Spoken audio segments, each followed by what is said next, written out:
Story 1. I've been working as a gate agent for 3 years now, and I thought I'd seen everything. Wrong passengers at wrong gates, missed connections, crying kids, you name it. But nothing prepared me for what happened last Tuesday at Gate C14. I got into this job after my retail management position got cut during company downsizing. Airlines were hiring, and honestly, I needed steady work with benefits. My girlfriend was pregnant at the time, and we needed the insurance. The airport environment was stressful at first, but I learned to handle difficult situations pretty well. Or so I thought. It was a typical Tuesday afternoon. Flight 847 to Denver was scheduled to depart at 3:45 p.m., and we'd just finished boarding. The plane was full 180 passengers, mostly business travelers and a few families heading home. I was doing my final paperwork when my colleague finished the gate announcement. Colleague, final boarding call for Flight 847 to Denver. All passengers should now be on board. We closed the boarding door at 3:25 p.m., right on schedule. The jet bridge was already pulling back when I heard the clicking of heels running down the concourse. That's when I saw her, a woman in an expensive-looking blazer, dragging 2 oversized suitcases behind her. Karen, wait, that's my flight. I looked up from my computer screen. She was still a good 50 feet away, moving fast but clearly too late. Ma'am, I'm sorry, but boarding for Flight 847 has closed. The aircraft door is sealed, and we're preparing for departure. She finally reached the gate counter, breathing heavily and looking absolutely furious. Karen, you need to open that door right now. I have a premium credit card, and this airline takes my money every month. Rules don't apply to premium customers. I blinked. In 3 years, I'd heard a lot of excuses, but this was new. Ma'am, federal aviation regulations require us to close boarding 30 minutes before departure. The captain has already received clearance from air traffic control. Karen, I don't care about your regulations. Do you know who I am? I spend over $50,000 a year on travel.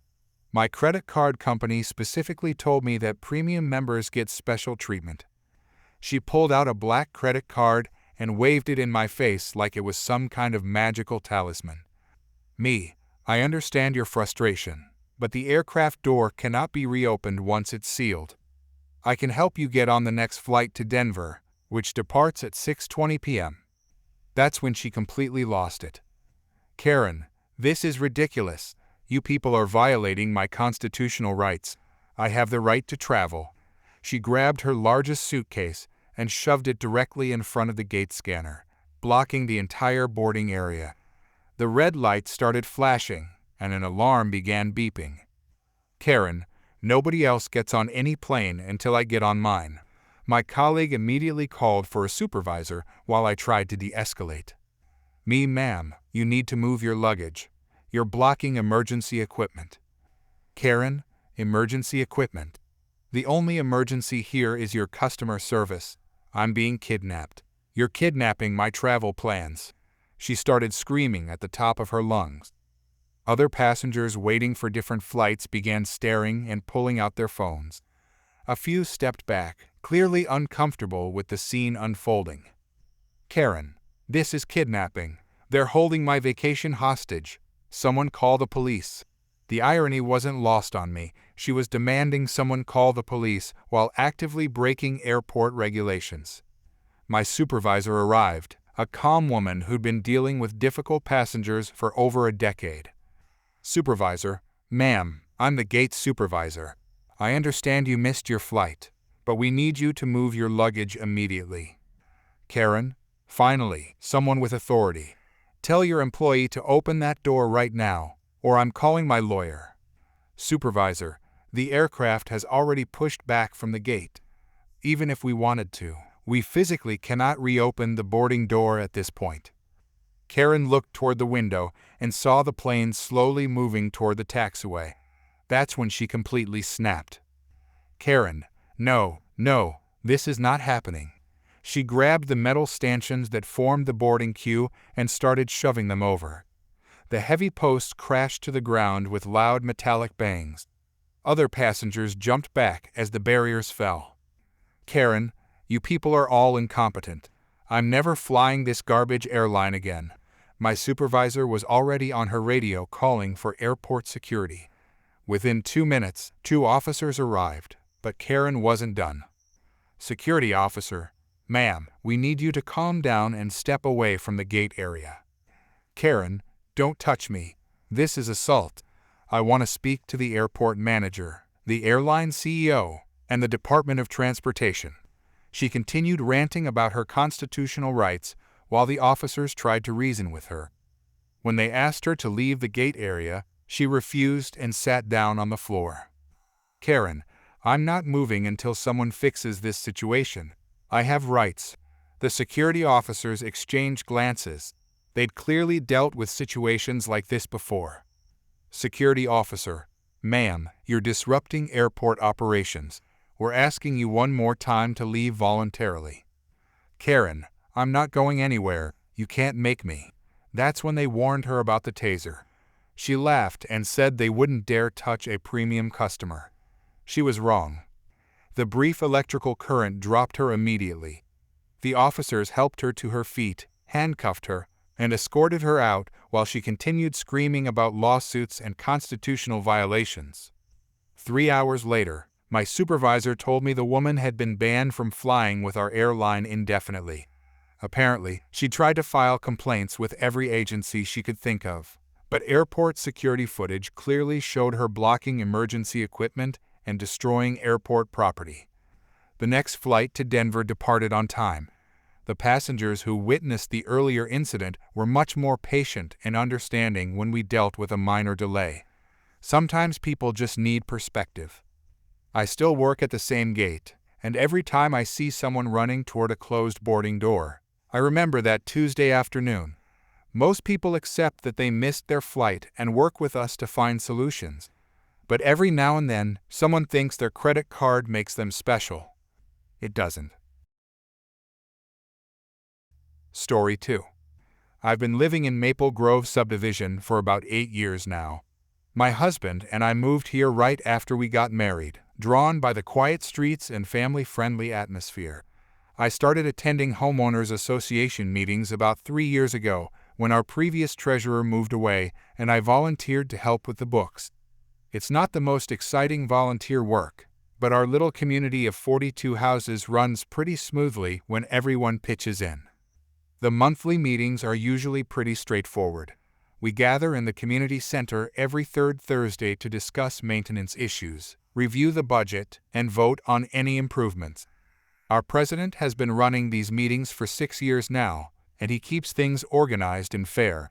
We're not one of those crazy homeowners associations you hear horror stories about. We just want to keep our neighborhood nice and our property values stable. Last month, we've been discussing the possibility of adding a small community pool. Nothing fancy, just a basic rectangular pool with some deck chairs and maybe a little play area for kids. The community center has enough space behind it, and after getting quotes from 3 different contractors, we found one that could do the whole project for a reasonable price. Most residents seemed excited about it, especially the families with young children. That brings me to last Thursday's meeting.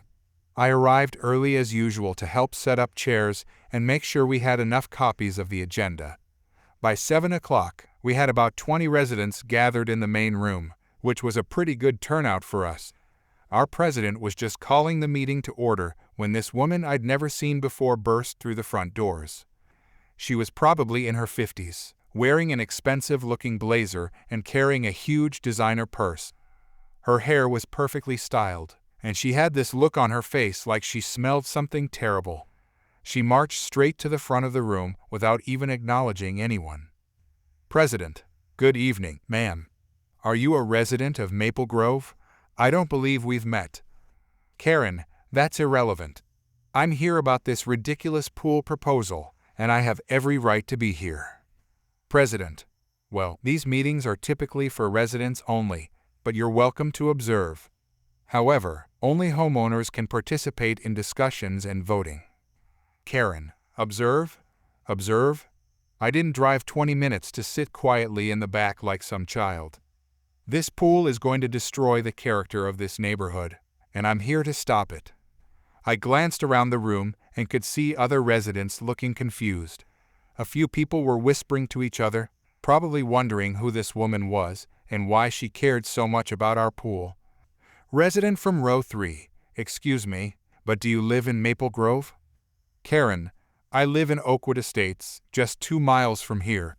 Close enough to be affected by the chaos this pool will bring. President, ma'am, I appreciate your concerns, but as I mentioned, participation in these meetings is limited to actual residents of our subdivision. Karen, that's the most ridiculous thing I've ever heard. This pool is going to attract all sorts of undesirable people to the area. Teenagers will come here to cause trouble. Property values in the entire region will plummet. You people clearly don't understand the bigger picture.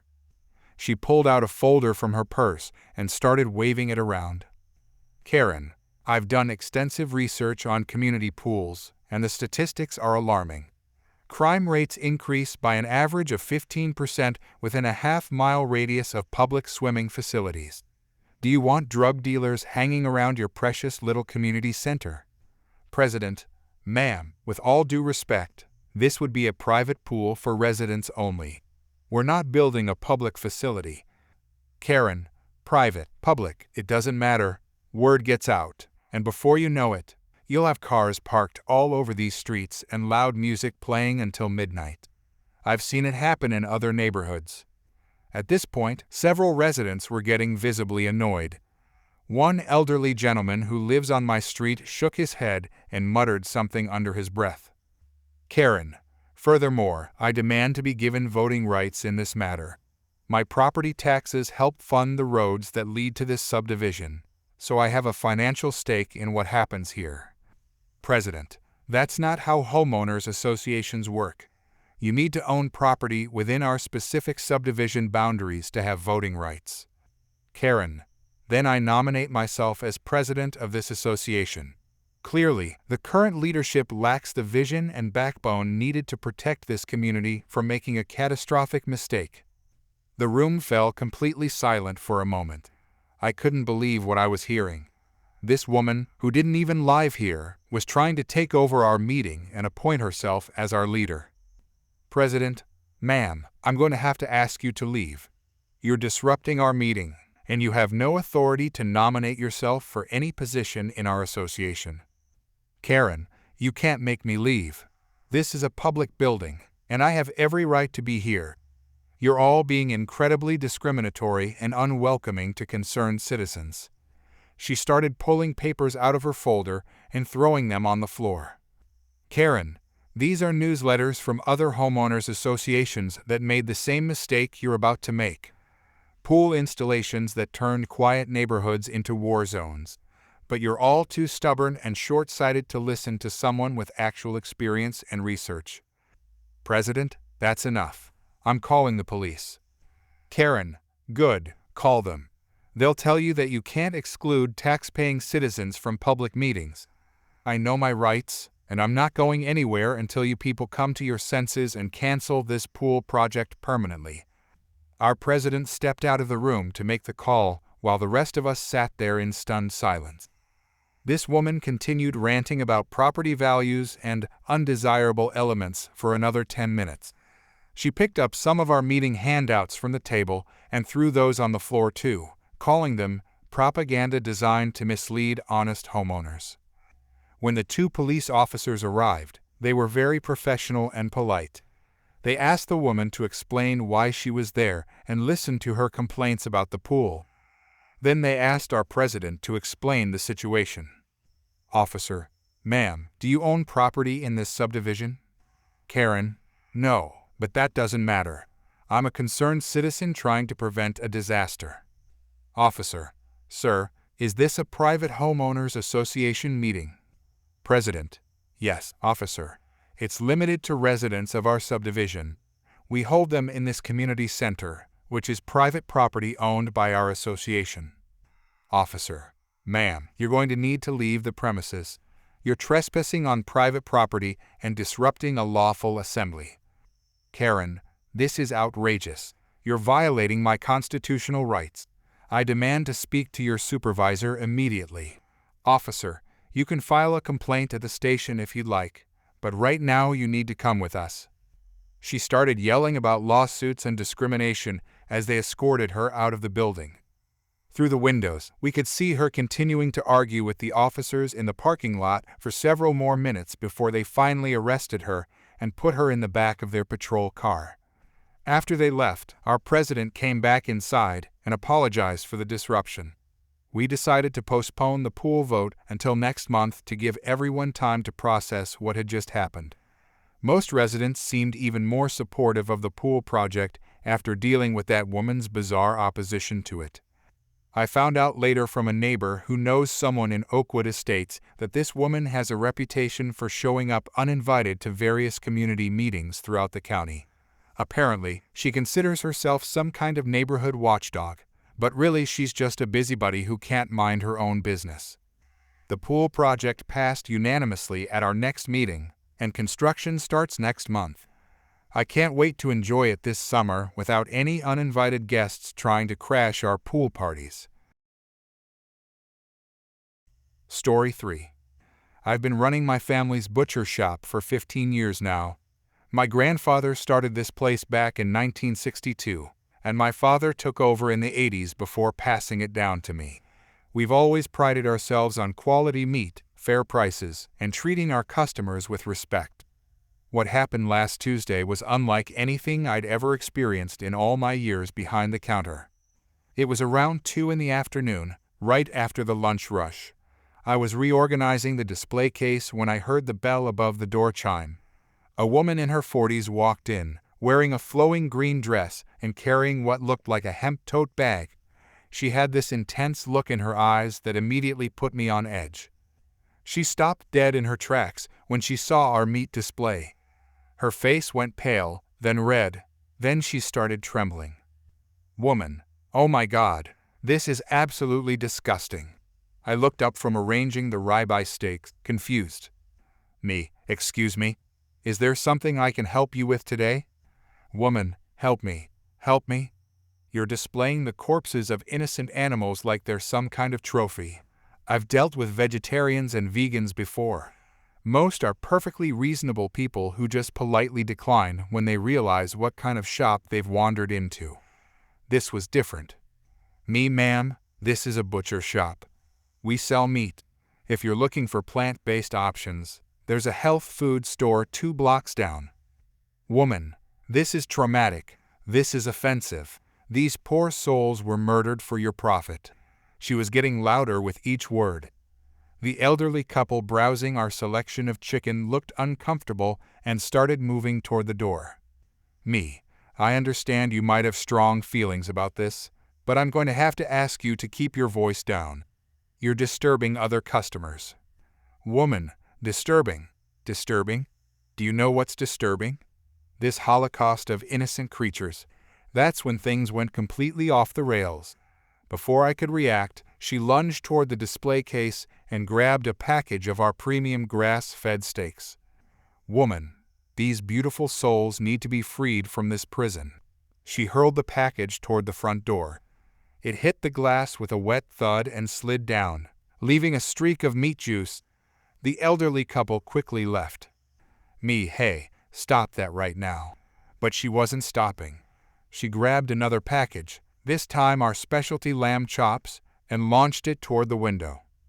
"Woman, I'm liberating you, sweet spirits. No longer will you be prisoners in this tomb of carnivorous capitalism." I came around the counter as fast as I could, but she was already reaching for more packages. A family pack of ground beef went sailing past my head. "Woman, call whoever you want. The universe is on my side. These murdered souls are crying out for justice." She had managed to grab our display of pork tenderloin and was cradling it like a baby. "Woman, don't worry, precious beings. Your sacrifice will not be in vain. I will tell the world about this chamber of horrors." I had my phone in my hand, but then I remembered something my father taught me years ago about dealing with difficult situations. Instead of calling immediately, I walked calmly to the front door and turned the lock. Then I flipped our open sign to closed. Me, ma'am, I've locked the door. Neither of us is leaving until the police get here. That seemed to snap her out of whatever trance she was in.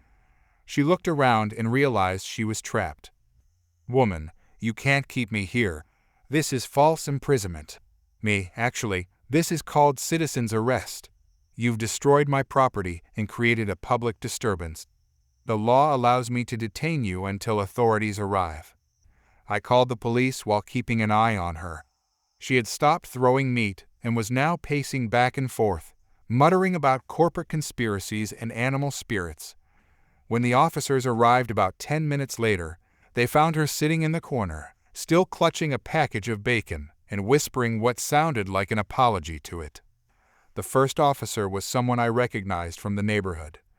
Officer, what seems to be the problem here? Me. This woman came into my shop and started throwing my merchandise around. She damaged about $200 worth of meat and scared away my customers. Officer, ma'am, is this true? Woman, I was performing a sacred ritual of liberation. These officers of the oppressive system wouldn't understand. The officer looked at the packages scattered around the floor, the meat juice on the window, and the woman still holding the bacon. Officer, ma'am, I'm going to need you to put down that package and step outside with me.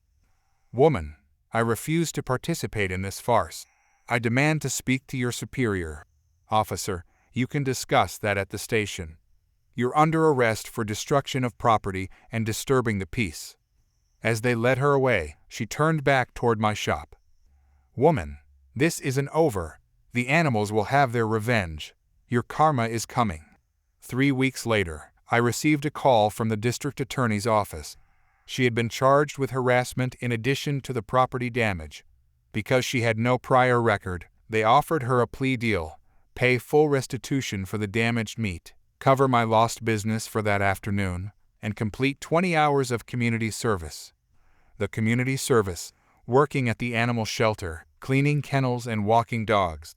The irony wasn't lost on anyone. The restitution check arrived last week with no note attached. I used part of the money to install a security camera system and put the rest toward a small scholarship at the local culinary school for students studying meat preparation. My regular customers still bring up the incident when they come in. Mrs. Henderson, who's been shopping here since my grandfather's time, calls it the day the meat got liberated. Even the health food store owner down the street heard about it and stops by occasionally to joke about keeping his tofu under better security. I still serve the same quality meat my family always has, and I still treat every customer with respect. But now I also keep the front door key in my pocket during business hours, just in case anyone else decides my steaks need liberating.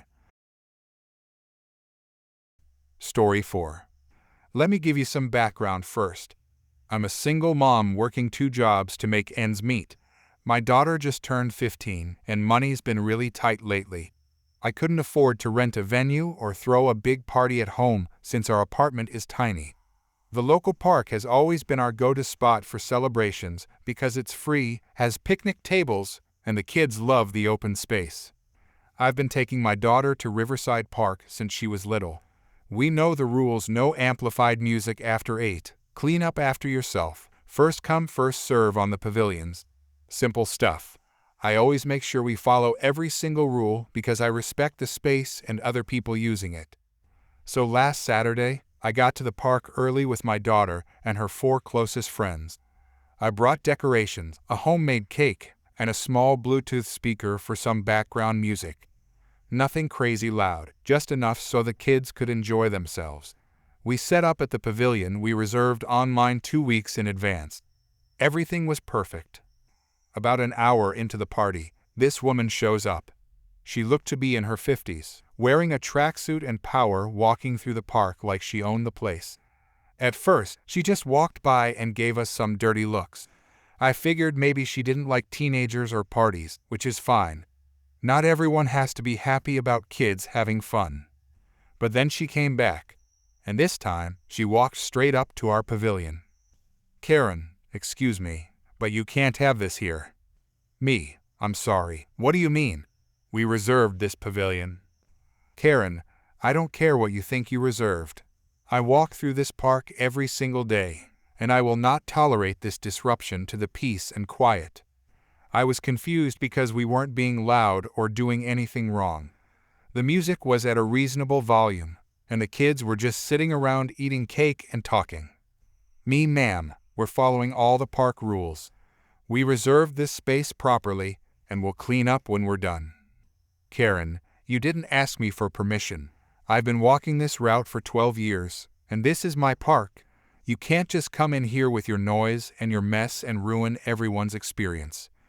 At this point, my daughter and her friends were starting to look uncomfortable. I could see them exchanging glances, and the whole mood was shifting. This was supposed to be a special day for my kid, and this woman was ruining it. Me, I understand you use the park regularly, but this is a public space. We have just as much right to be here as you do. That's when things got really crazy. Without saying another word, she marched over to our decorations and started ripping down the balloons we'd hung from the pavilion posts. Karen, if you won't remove this garbage, then I will. My daughter jumped up from the table. My daughter, hey, stop that. Those are my birthday decorations. Karen, I don't care whose birthday it is. This park needs to maintain its natural beauty, and these tacky decorations are an eyesore.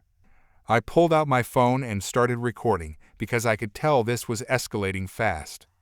Thank goodness I did, because what happened next was unbelievable. One of my daughter's friends, a sweet kid who's always been protective of others, stepped between this woman and our cake table. The woman had moved on from the balloons and was reaching for the birthday banner we'd put up. Friend, please don't touch our stuff. We're not hurting anyone. Karen, get out of my way, you little brat. And then she shoved him. Hard. This kid is maybe 14 years old and weighs about 90 pounds soaking wet. She pushed him so forcefully that he stumbled backward and nearly fell over the bench. That's when I lost it. Me, did you just put your hands on my daughter's friend? That's assault. Karen, he was in my way. These kids need to learn respect. Me, you're calling the police right now, or I am. Karen, fine, I'll call them myself. They'll remove all of you from my park. She actually pulled out her phone and called the cops, apparently thinking they'd side with her. While we waited, she continued her rant about how she'd been walking this route for over a decade and how families like us were ruining the park experience for real users. The kids huddled together, and I felt terrible that their friend's birthday was being destroyed by this unhinged woman. But I kept recording everything, making sure to capture her admitting she pushed the kid and claiming ownership of a public park. When the officers arrived, they talked to both of us separately. I showed them the video footage, our pavilion reservation confirmation, and explained what happened. The woman told them her version, which included claims that we were destroying public property with our decorations and disturbing the peace with music that was barely audible 10 feet away. The officers reviewed everything and came back with their decision. Officer, ma'am, you're being cited for assault. Putting your hands on a minor in an aggressive manner is not acceptable under any circumstances. Karen, this is ridiculous. I'm a taxpayer. I have rights. Officer, you do have rights, but they don't include assaulting children or destroying other people's property. You're also being issued a 1-year ban from this park. Karen, you can't ban me from a public park. I walk here every day. Officer, we absolutely can ban you for disorderly conduct and assault. If you're found on these premises during the next 12 months, you'll be arrested for trespassing. The look on her face was priceless. She went from righteous indignation to complete shock in about 2 seconds. Karen, this is discrimination. You're choosing them over a long-time park user. Officer, no ma'am, we're enforcing the law. I suggest you find a new walking route. After she left, the officers stayed for a few minutes to make sure she was really gone. They were actually really nice about the whole thing and even wished my daughter a happy birthday. One of them mentioned that they'd had complaints about this woman before, but no one had ever pressed charges. We managed to salvage the rest of the party, and honestly, the whole experience kind of brought the kids together. They couldn't believe what they'd witnessed, and my daughter felt proud that I stood up for her and her friends. The best part? I found out later from other park regulars that this woman had been harassing families for months. Apparently, she'd convinced herself that her daily walks gave her some kind of authority over who could use the space and when. Several people thanked me for finally doing something about it. My daughter's friend was fine, just shaken up by the whole thing. His parents were grateful I'd stood up for him and got the incident documented properly. Sometimes you have to stand up to entitled people who think the world revolves around them. This woman learned the hard way that public spaces belong to everyone, not just people who've decided they're in charge. Story 5. I've been a regular at the downtown public library for about 3 years now. After my divorce, I found myself with a lot more free time and needed somewhere quiet to work on my legal cases. I'm a civil rights attorney, and the library's free Wi-Fi and peaceful atmosphere made it the perfect place to review documents and prepare for court.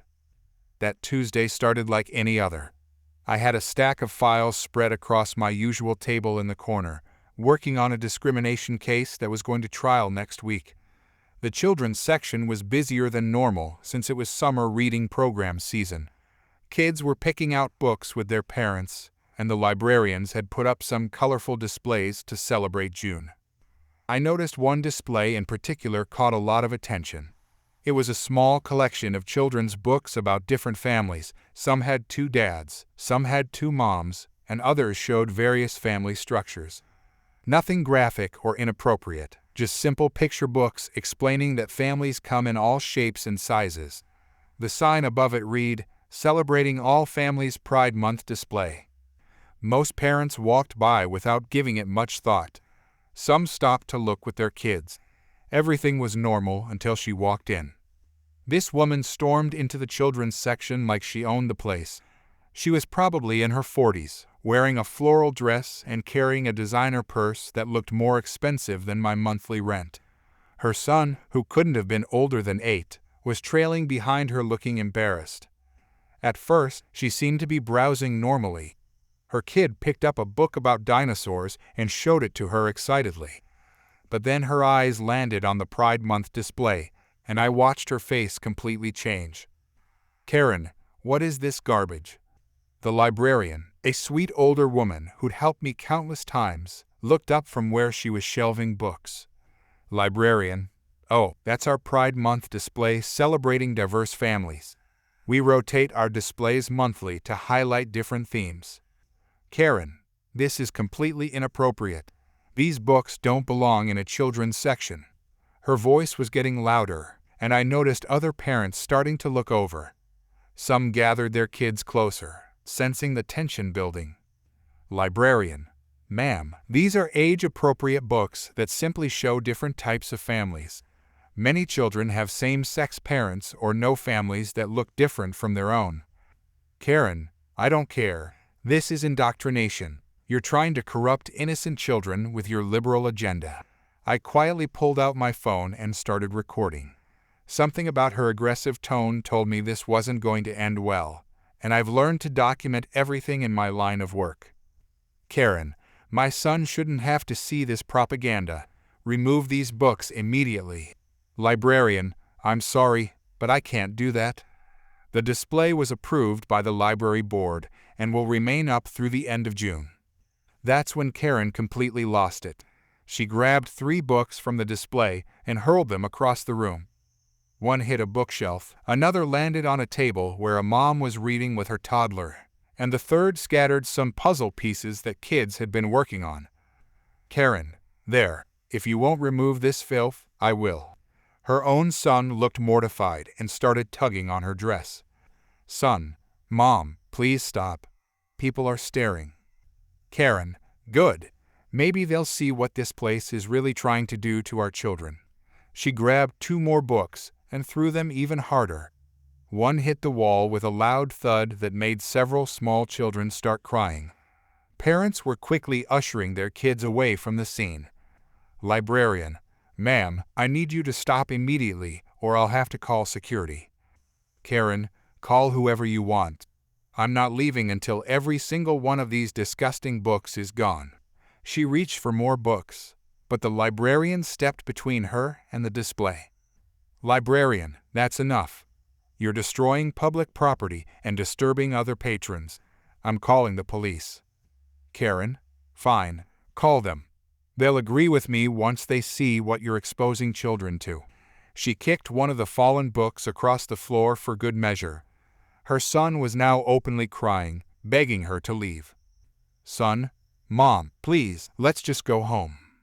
Karen, we're not going anywhere until this library stops trying to turn children gay. I had seen enough. I walked over, still recording. Excuse me, but I couldn't help but notice you just destroyed public property. Karen, and who exactly are you? Me, I'm an attorney, and I just recorded you committing vandalism and creating a public disturbance. Her face went pale for a second before the anger returned. Karen, you can't record me without my permission. Actually, in a public space like this, I absolutely can. And I've captured everything from the moment you started throwing books. The police arrived about 10 minutes later. By then, Karen had calmed down slightly, but was still ranting about the book display to anyone who would listen. Most parents had left with their children, and the children's section looked like a tornado had hit it. Officer, what seems to be the problem here? I handed the officer my business card and explained what I had witnessed and recorded. The librarian also gave her statement about the destruction of property and disturbance. Karen tried to justify her actions, claiming she was protecting children, but the officer wasn't buying it. When he saw the video on my phone showing her deliberately throwing books and kicking them, his expression turned serious. Officer, ma'am, you're being cited for destruction of public property and disturbing the peace. Karen, this is ridiculous. I'm the victim here. This library is trying to corrupt our children. Officer, the books are legal and were properly displayed. Your response was not. I offered to provide my video evidence for any legal proceedings, and the officer gladly accepted. As a lawyer, I knew exactly how to document everything properly for court. 3 weeks later, I received a call from the prosecutor's office. Karen had been fined $500 for destruction of public property and received a 6-month restraining order prohibiting her from entering any city-owned library. She had tried to fight it in court, but my video evidence made her case impossible to defend. The best part?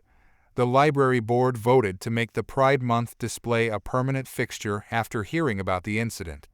They said they wouldn't be intimidated by anyone trying to censor books through violence and harassment. I still use that library every day for work. The children's section is back to normal, bustling with kids and parents enjoying books together. The Pride display is now in a more prominent location, and I've seen countless families of all types reading those books with their children. Sometimes the right person is in the right place at the right time with a phone camera and a law degree.